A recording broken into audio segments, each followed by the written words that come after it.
Assalamualaikum, apa khabar semua? Harapnya semua dalam keadaan sihat sejahtera. Hari ini saya nak cerita satu kisah pada tahun 2015. Ia terjadi sendiri kepada saya dan sahabat saya. Saya pasti semua ada cerita masing-masing ketika di Tanah Suci. Dan ada kejutan-kejutan tertentu yang kita tak sangka akan berlaku.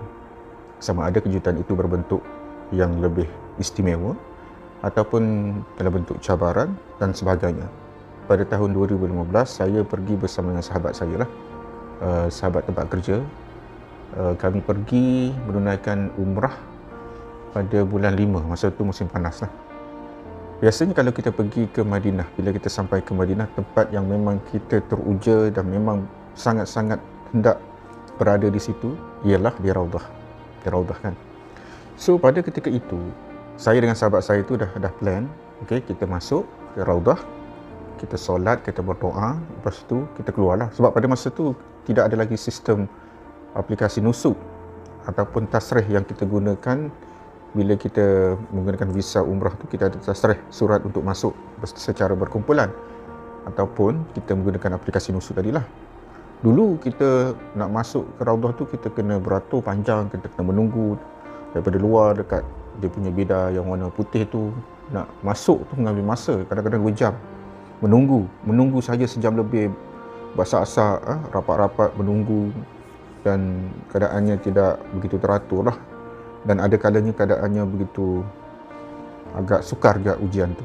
Tapi kita cekalkan hati, memang ini adalah merupakan satu ujian. Kalau kita nak sebudaya, tak nak buat macam mana, okay? Kekalkan dan kita pergilah dengan bersungguh-sungguhnya. So apa yang berlaku, kita prosesnya macam biasa, saya dan sahabat saya tadi menunggu dan akhirnya kami dapat masuk dengan cara yang peraturan yang dululah. So bila dapat masuk, saya pada ketika itu dapat masuk dan kami berpisah. Saya ke depan, dia ke belakang sikit kot, lebih kurang macam tu lah. Lepas tu bila saya dah masuk, saya solat dan doa, kemudian saya tak keluar. Dia pun dah keluar lah, dia dah keluar, kemudian dia call saya. Dia tanya dekat mana? Saya kata saya masih ada di dalam. Baik, masih di dalam. Sedangkan biasanya kalau kita masuk Raudah, memang petugas-petugas polis ataupun askar akan meminta kita keluar setelah kita berdoa dan sebagainya lah. So kita bangun dan keluar. Okay. Tapi pada ketika itu saya kebetulan masih boleh duduk di situ. Masa yang saya masuk itu lepas maghrib lah, lepas solat maghrib. Kemudian saya masuk ke Raudah. Daripada maghrib saya boleh stay di situ sampailah isyak. Sampai isyak, disebabkan oleh ada seorang pembesar Arab Saudi yang minta saya duduk di situ, di sebelah dia.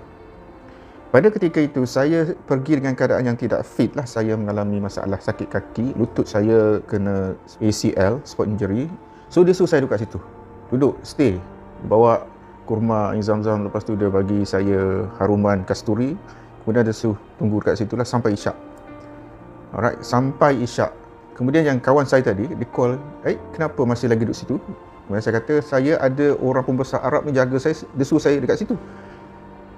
Kawan saya tadi kata, dia pun nak pusing balik lah, dia pun nak macam saya nak masuk, nak duduk lama juga kan. So saya kata, jomlah, pusinglah balik, kot ada rezeki, boleh masuk 2 kali kan. So dia pun pusing balik, beratur panjang balik dan masuk balik. Tengah duk beratur, berasak-asak masuk beratur tu, petugas askar tadi, dia panggil kawan saya. Okey, Haji. Dia panggil Haji, mai. Okey, panggil Haji, mai. Dia suruh kawan saya datang, masuk Raudah. So kawan saya yang tadi, yang memang berhajat sangat nak masuk duduk dalam Raudah, dia pusing balik daripada masjid dekat luar tu, nak masuk tu bukan susah. Dia masuk, beratur balik dalam keadaan yang ramai, berasak-asak tadi. Tapi Allah jemput dia sekali lagi. Allah dengar isi hati kita, seorang hamba yang memang betul-betul berhajat untuk masuk ke Raudah. Itulah percakapan hati, keinginan daripada seorang hamba didengar oleh Allah. Allah hantar maklumat ini kepada petugas dan petugas itu panggil kawan saya masuk. Saya pun tak tahu. Lepas balik di hotel, dia cerita dekat saya. So maknanya, moral di sini ialah hati kita terdetik, Allah amat mendengar. Allah Maha mendengar. Terdetik, Allah Maha mendengar. Begitulah keadaan kita.